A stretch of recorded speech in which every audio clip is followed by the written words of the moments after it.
El siguiente podcast está dirigido a todos los canes que les interesa saber sobre el paradigma conductista.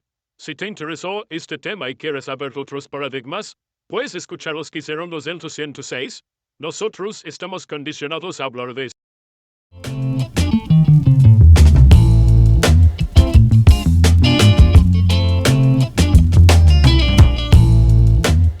Bienvenidos al primer capítulo de nuestro podcast sobre modelos en modalidades mixtas y el conductismo.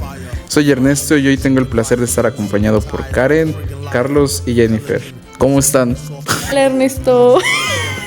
Muy bien, emocionada de empezar con este tema tan interesante. Pues igualmente, Ernesto. Aunque pues sé que el conductismo es fundamental para las prácticas actuales educativas, honestamente pues quiero saber más. Hola a todos, estoy de acuerdo. Es fascinante ver cómo las teorías de hace más de un siglo siguen teniendo un impacto tan grande en la educación.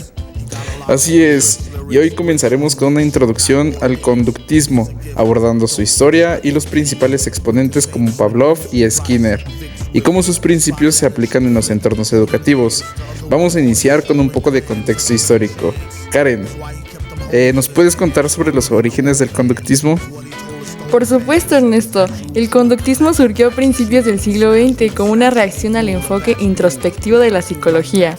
El pionero de esta corriente fue John B. Watson, quien en 1913 publicó su famoso manifiesto titulado Psychology as the Behaviorist Views It. Watson proponía que la psicología debía enfocarse únicamente en el comportamiento observable y medible, descartando cualquier referencia a procesos mentales internos.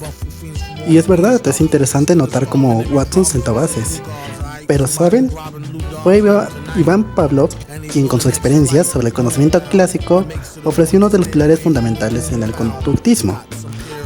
Pues como sabrán, sus experimentos con perros se mostraron como un estímulo neutral, como el sonido de una campana podría ser asociado con la comida, provocando una respuesta condicionada, como la salivación del perro. Esta asociación entre estímulo y respuesta es clave en el conductismo. Ay, pues sí, lo que mencionas, Carlos, es crucial para entender el impacto que estas ideas tienen en la educación. Pero antes de profundizar en todo esto, es importante hablar de Skinner, otro gran exponente del conductismo. Es Skinner el que desarrolla el concepto de condicionamiento operante, el cual implica las ideas de Pavlov, al introducir la idea de refuerzos y castigos en lugar de reaccionar a estímulos. Skinner mostró el comportamiento puede ser moldeado y mantenido a través de consecuencias. Sí, es impresionante cómo estas ideas han permeado en la educación. Tanto el condicionamiento clásico de Pavlov como el operante de Skinner han sido aplicados en el diseño de ambientes educativos. Karen, ¿puedes explicar un poco más cómo estos principios se utilizan en la práctica? Claro, Ernesto. En educación, el condicionamiento clásico se puede observar en situaciones donde los estudiantes asocian ciertos estímulos con respuestas emocionales o comportamientos específicos.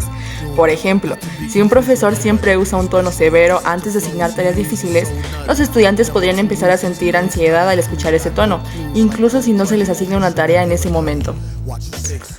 Y también tomemos en cuenta que con el condicionamiento operante vemos que el refuerzo positivo y negativo juega un rol crucial en la enseñanza. Por ejemplo, un profesor puede utilizar elogios, un refuerzo positivo, para fomentar la participación en clase o eliminar una tarea no deseada, un refuerzo negativo en este caso, como recompensa por completar el trabajo a tiempo. De manera similar, el castigo, como la pérdida de privilegio, puede disuadir comportamientos no deseados. También es relevante mencionar que, aunque el conductismo ha sido criticado por su enfoque mecanista del comportamiento humano, sigue siendo útil en entornos educativos, especialmente en el manejo de aulas y la enseñanza de habilidades básicas. Las críticas han llevado al desarrollo de enfoques más holísticos, pero las raíces del conductismo permanecen en muchas prácticas pedagógicas. Totalmente de acuerdo, el conductismo ha dejado un legado profundo, y aunque no es la única teoría que guía la educación hoy en día, sigue siendo una pieza clave en la caja de herramientas de cualquier docente. ¿Algún pensamiento final antes de cerrar este capítulo? Creo que es importante recordar que el conductismo nos enseñó mucho sobre la importancia de la observación y la medición en el proceso educativo.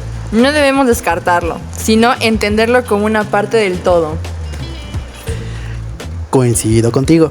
Entender los principios del conductismo nos da una base sólida para explorar y aplicar otras teorías educativas. Sí, y estoy segura que en los próximos capítulos seguiremos explorando cómo se integran estos principios en diferentes modelos educativos. Les agradezco a todos por esta conversación tan enriquecedora. Y a nuestros oyentes les damos las gracias por acompañarnos en este primer capítulo.